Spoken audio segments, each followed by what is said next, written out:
This is Optometrists Building Empires, and I'm your host, Ankit Patel. Each week, we'll explore the journey of practice ownership and leadership in optometry. Join us for insights and strategies from the top minds in our field. This show is sponsored by My Business Care Team. My Business Care Team helps your office increase revenues, reduce costs, and reduce staffing headaches. Let's build your empire together. Today's guest is someone I'm thrilled to be speaking with today. He's the co-founder and managing partner of Vision Now, which is a Colorado eye group that he's been expanding into underserved communities like Trinidad and La Junta, Colorado. He's a Marine Corps intelligence veteran, and he's also managed programs at General Atomics and Viastat before jumping into the eye care industry and entrepreneurship. He also holds an MBA from the University of Redlands. Please welcome the co-founder and managing partner of Vision Now, Mike Herrera. Mike, welcome. Hi, good afternoon. And so I'm excited to have you on because you got a unique experience and a unique perspective on eye care. And we've talked a few times, so I'm excited for you to share what you know with the group. Sure, love to. So let's kick it off with what's the most important thing that helped you grow your empire? And you can even set the stage for us a little bit of what size you are, and then kind of talk into like what's been the most important thing about growing your empire. Sure. Yes, we started with one office seeing primarily kids. My sister and brother-in-law are dentists in Pueblo, Colorado. And, they gave me a call one day. So they had this idea of doing vision for as a service for their kids. I came out to Colorado for it. We kind of partnered together and opened our first office in Pueblo right next to the kids' dentistry. Did very well, and we sort of branched from there. Today we've got 9 offices. About half of the offices are completely Tele-Optometry. The other offices are have doctors or a combination of both Tele-Optometry and in-person care. So what really helped us, because when I came out here, I didn't know anything about optometry. In fact, I think I had only been to an eye doctor once.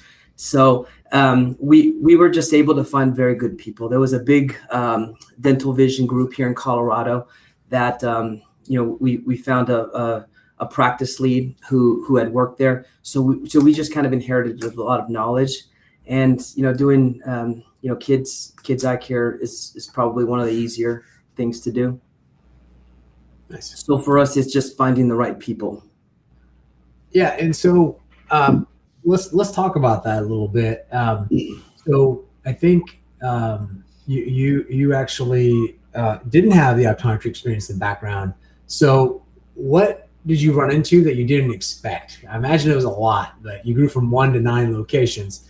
Tell us about that journey, and as you grew, what did you not expect as you grew?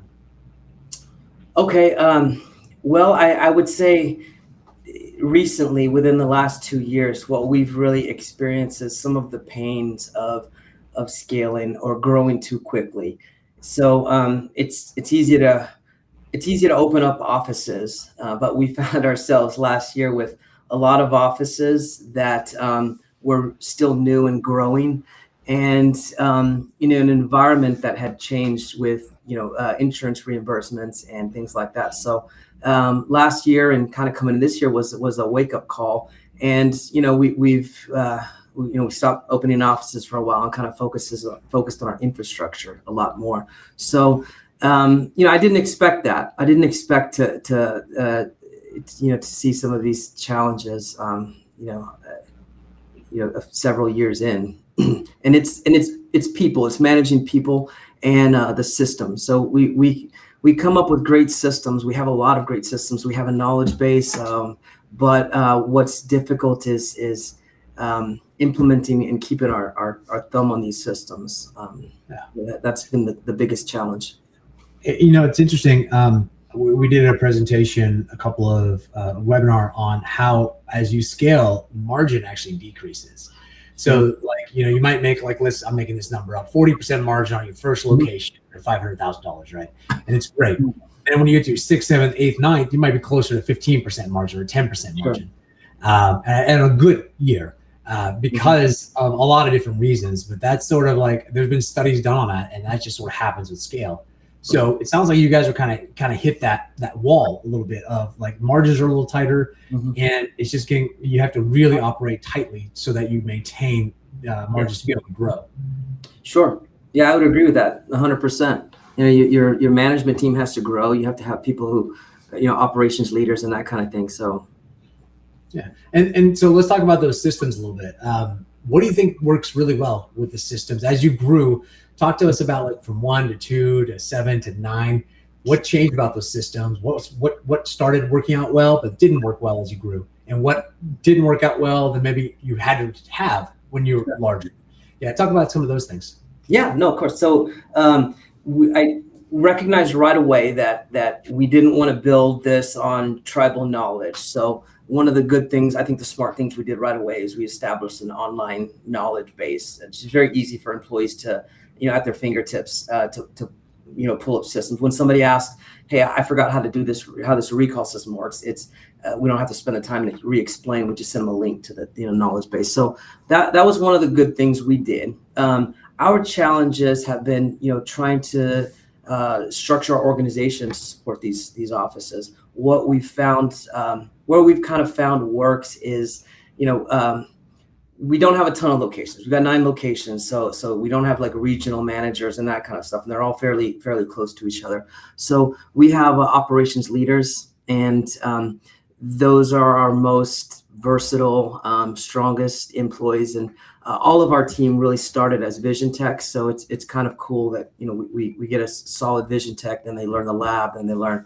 the administrative side. But we promoted people into operations leads, and those are they're our company firemen, and they're the enforcers of systems. So that's what we found really works. We have 2 right now, and that operations lead can also fill in when somebody's out sick, because we have small teams at these locations. So for us, that's been the approach that has worked the best with managing these. Yeah. So and a lot of yeah. Okay, sorry, go ahead. And a lot of communication. So we have Microsoft Teams, and we have channels for everything. And the whole company kind of communicates as one office. It's kind of a cool thing, to see. So when you said your main driver for growth, for building your empire, was finding people who kind of been there, done that, right? And helping get their knowledge and growing it. Talk to us a little bit about how you're kind of leveraging that to solve the people problem now, or are you, are you trying to find people that know how to do recruiting? Is that the main problem, or is it around management? You kind of, 9 locations is pretty solid. It's not obviously not hundreds of locations, but it's a decent amount of scale. Yeah. Yes. So the more rural the location, the harder it is to find experienced people. So managing turnover is tough. It's very expensive to turnover is very expensive. So we put a lot of effort into the hiring phase. We have working interviews, and when we find somebody, we put a lot of emphasis on training and trying to keep the culture. So let's talk a little bit about, you talked about your most important thing being getting help from other people. Yes. For growth. Let's talk a little bit about where it helped you and how it made a difference in your growth. So tell us, specifically, I would not have gotten over a specific challenge if I had gotten help for X, Y, Z. Can you share us a couple of stories that might have happened as you're growing? Okay. With the very first practice we opened, we were able to find an experienced practice lead. So she knew everything on the from the clinical side to the administrative side to billing. Without that person, I think we would have struggled to open that first office. I think we would have leaned on consultants and that kind of thing. But thankfully that was something that enabled our initial growth, and we really have a model where we kind of promote from within. So it's rare that we hire super experienced people. So since that first office, we've just kind of we've learned everything on our own really since then. Yeah, Yeah. that's interesting. So in terms of what was a time when you were growing to multiple locations that you're like, I'm glad we had this person helping us walk through that problem? Was there a particular time or instance you can think of, like, oh man, we avoided a pothole? Yes. So we opened an office in Trinidad, Colorado, and it was a different demographics than we'd ever seen because this was a completely tele-optometry office, and the demographics there was is mostly 55 and up. So it's an older demographics. So the medical side was something completely new to us, and doing it with tele-optometry was definitely challenging. So we had some doctors who had some experience in tele-optometry. They were local in Colorado, and they really helped us figure out this model. Now we made some mistakes going into. We leaned too hard into the medical side, and for the first time I learned that the encounter type very much matters. We found ourselves doing a lot of post-op post-op cataract appointments and supplemental exams, and these things started really it takes months to realize what's going on. It takes another several months to correct it. So very, very big growing pains with that office, but thankfully I think that was mitigated just by some of the experience we had in house, at least on the clinical side. So that's actually, there's so many things I want to unpack. So one, I want to say so you're doing remote medical exams? We're doing so yes, to some degree. So we teamed up with an ophthalmologist out of Colorado Springs. He's an independent ophthalmologist. He wanted to come into Pueblo, so we gave him access to our office one or 2 days a month. So he started seeing patients for cataracts, and then we were doing all his post-op stuff for him. So we were feeding him from the other rural locations, and for us, it meant that our patients didn't have to wait 4 months for a specialist. So we were able to fill a schedule that way. But very quickly, these offices started filling with the wrong kind of encounters for us, and it takes a lot longer for a doctor to do a post-operative appointment remotely than it would with someone on site.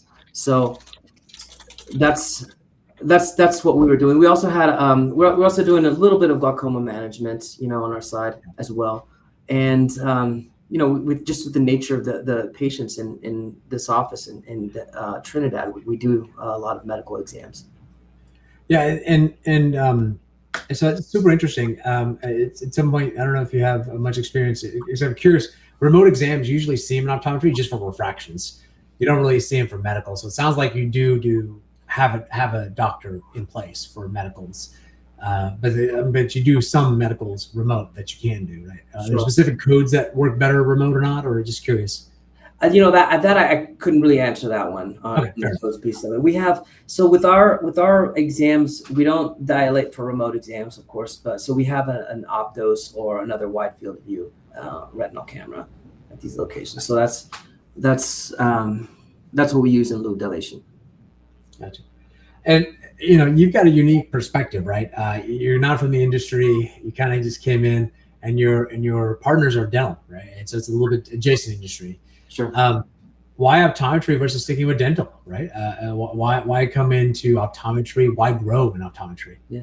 Well, I'll tell you this. The story is there's a big dental vision group in Colorado Springs. They're just a big group. So they brought a vision office about a block away from my family's dental office. So being the paranoid dentists that they said, oh no, okay, this is an advanced element. This is their recon. They're going to send vision, then they're going to bring dental. We need to be defensive. So that was where the idea of doing vision formed. So I came out and I kind of focused exclusively on building the vision side, and that's how we got into the vision. Gotcha. And as far as you coming into the industry with a fresh pair of eyes, what did you notice off the bat? They're like, this is crazy. Why are we doing it this way? Right? So things like that, right? Whenever you come in with a fresh pair of eyes from another industry, you can see things that when we're in the industry too long, it's hard to see.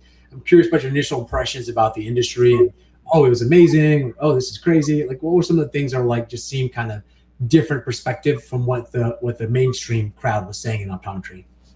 I have a hard time answering that question, and because I did come in with no knowledge of this industry, but I don't have anything to compare it to. In fact, we've kind of lived in a silo for years. It's only the past couple of years that I've branched out and met other optometrists and business owners, and now I'm at the point where I want to network more because these mistakes, are painful, and I know they've been learned, by many other people. So that's where I'm at today. So I have a problem answering that question. I don't think I can answer it well. Well, that's fair. That's fair. And so why specifically the rural markets, right? I'm kind of curious the strategic reason why there, because Colorado Springs is a little bit of a bigger market, right? But yeah, why rural? So because we started in Pueblo, so it made sense. We were getting a lot of patients from La Junta, so that was the next just the next strategy for us. Let's just open La Junta. So then once we figured out a model that worked, that was a very streamlined model that works with tele-optometry or a hybrid situation, then it just made sense to go to the rural markets because we don't find a lot of competition out there, and there's definitely a big need. So that's really our model going forward too. Is look for those rural locations. I think there's a lot of opportunity there. Yeah, it's interesting because I think it's been super interesting to see because rural optometry does a really good job. It's just you don't see many people doing acquisitions there, at least not the big players, because you got to get a doctor, you got to get the staff. It's hard to do. You guys are zigging when everyone else zags, so I admire that. And that's hard to do. Rural eye care is great. People need access to healthcare, but it's hard to do. So sure. Yeah, it's not easy for sure. So one question we like to ask a lot, Mike, is when you have a lot of folks are having staffing challenges as well as reimbursement challenges. And can you share any tips or anything that you all are doing to kind of help with that, if anything at all? Like, what are some of the things that are working for you? Sure. Well, the staffing side is tough, and it's tougher for rural areas. I wish I could share something magical that we're doing. It's tough. We've had turnover. Thankfully, we're at a point where we've settled. Like I mentioned, we have a lot of new offices, but really what we find works is there's a lot of communication. So we kind of assign a mentor. We have 2 operations lead, and they take on a mentorship role with the new staff. So we have a pretty exhaustive onboarding plan, and then we have at 30 days. So what we do is we give everybody a checklist. At 30 days you should be here with a lot of coaching and mentorship. At 90 days you should be here. So that's one of the things that we found really works is to just communicate a lot with new hires and have a pretty organized onboarding and training effort. But also we have to be ruthless too. So within 30 days we know if a new hire is going to work or not, and when they're not, we let them go right away. So that's one thing one thing we do. It sounds tough, but it's I've learned if we don't, it creates a big problem for us, and hanging on to staff that you shouldn't. And I think that you hear that a lot, like hire slow, fire fast. And I think, look, I've seen in our offices, culture can really get drugged down by someone who you keep too long. People know A players will leave if you have C players. Right. They won't stay, and you'll end up with just a bunch of C players if you keep doing it. So yeah, I think that's really I admire you all for having the discipline to do that. Sure. How do you for you all, how do you know? What signals are you looking for in those first 30 days? Like, what are some things that, because you have 9 locations, you can't just say like, I feel this isn't right. Yeah. Like, you kind of have to have some more robust processes that are scalable. Yeah. So, it starts in the interview. So when we, in the beginning, we would have just the practice lead interview or myself or somebody. But when we have interviews, we have the entire office a part of it because they have to fit. I think so. The most important thing is do they fit personality-wise with the staff, and then competency. So that 30-day checklist that we have, it's pretty aggressive, but we give it to them right away and say, you got to know these things. And when you have somebody good, they'll carry that thing around with them and make sure that they can meet the requirements of the 30 days. So really, it comes down to that 30-day checklist that we have. And once they get past that, then we kind of put them on a track for, this is a 90-day expectations for an optometric tech, or an optician track, whatever the role is that we hire. Nice. And how many of those people get through the 90 days and you're still like, we shouldn't have gone through?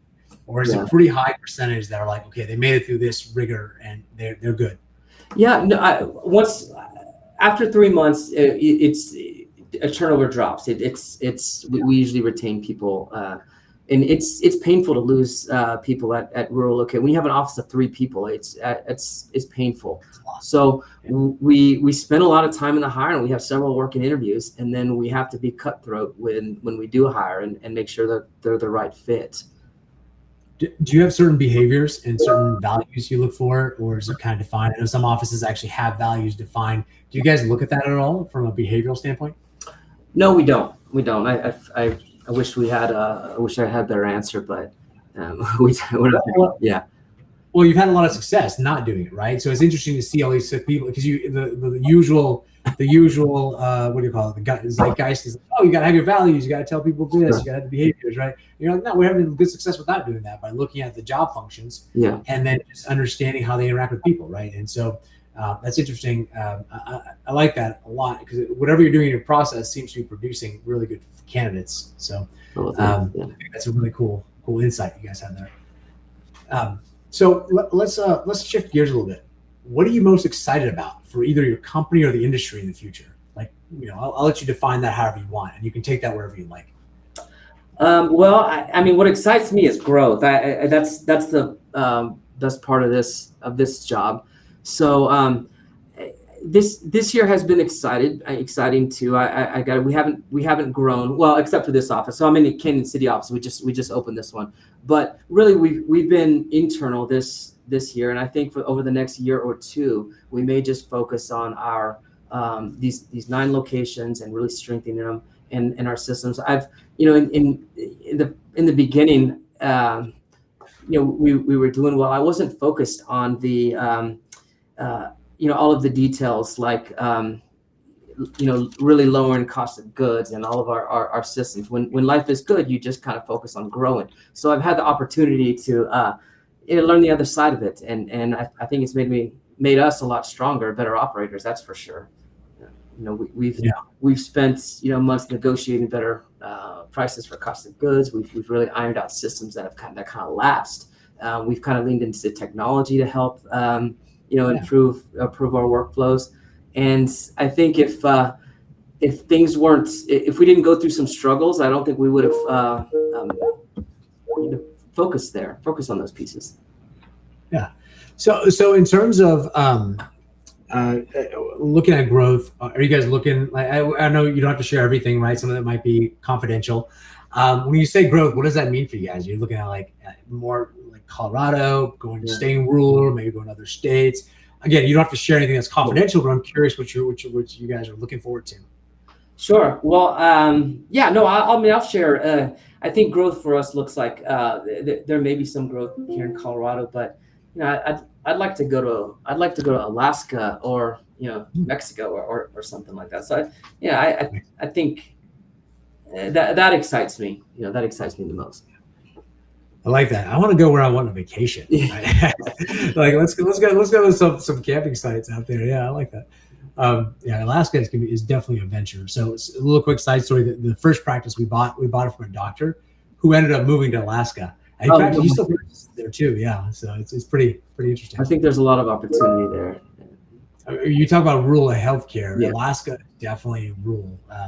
It's got unique circumstances. So it's definitely. Let's talk about what made you who you are. You've got a unique background. You came into this industry cold from something that's not even close to this industry, from being in the military and private sector.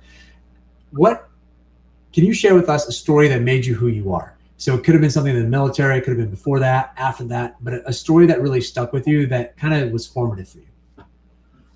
Um, I can't think of a story in particular, but I can probably speak on an experience. But prior to doing this, I was working in the defense industry as a project manager, then program manager, and that's a tough job because it's resistance at in everything that you do with when you're managing people, scope of a project, budget. So I think that was a helpful experience for me. I did it for about 5 years, and I think I just got wired to expect resistance with everything, and I think that helps.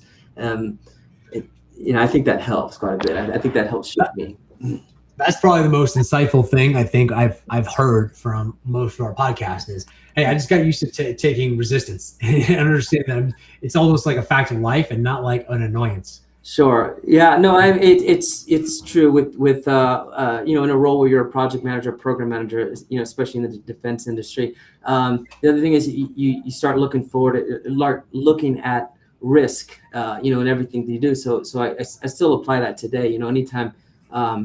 At any given point, we have risk register with all the major risks that we think we're going to encounter if we take on a new initiative and maybe some new software. We kind of treat it like a project. So my operations people are like project managers, and we look for risk and try to mitigate it, as well with anything. So these fundamentals of project management I think have really helped me, in this role. Well, I mean, just because just hearing that you guys have a knowledge base and easily accessible and you kind of have everything's documented, that's a very PM type approach. Sure. And very much like, hey, here's a 30-day plan, a 60-day plan, 90-day plan. That's all a very PM approach. Sounds like it's been like a cornerstone of the foundation of how you've been successful. I think so.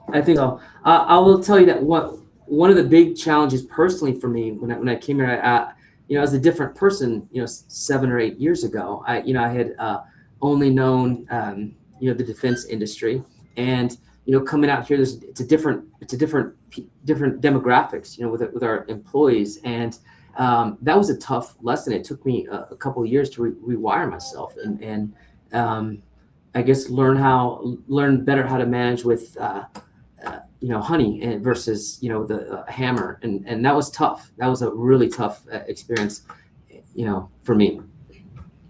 Yeah.